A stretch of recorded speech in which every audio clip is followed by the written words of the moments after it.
خدایي څه پاک شیونه مې درته پاک وګرځول، ښځې مې درته پاکې وګرځولې، خو شرط دا دی ولا متخذ اخدان، د پټې پټې دوستۍ به نه کوو.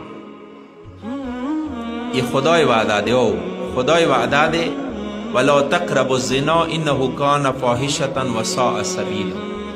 بدفعلي ما کوئ، شرمېږي به خامخا. تاسو ځنه خلک وکښوئ څه درو وارو نه انسان بدفعلي پورته وکړي، د اسمان ملایکې راځي هغه انسان عیبونه بینوي. بله د خدای وعده دا دی څه ودونه وکړئ تاسو ته به سکون میلاو شي. لتسکنو الیها، واده کې چې دی سکون دی، دا د خدای وعده دی. هر څوی خدای نه یو سوال وکړو پروردګاره ایمو وادو کې خو سکون نشته دی، 10 ورځې بعد جنګ، میاشته بعد طلاق، 2 میاشتې بعد پلار پلکه ناسته، دا وجه څه دی؟ خدای به ما ته جواب کوي څه انسانه ایما واده کې خلافي نشته دی، دا تا واده صحیح نه دی کړی.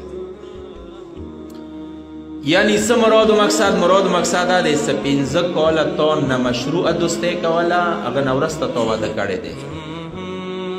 دغو 15 کالو سزا به درته میلویږي.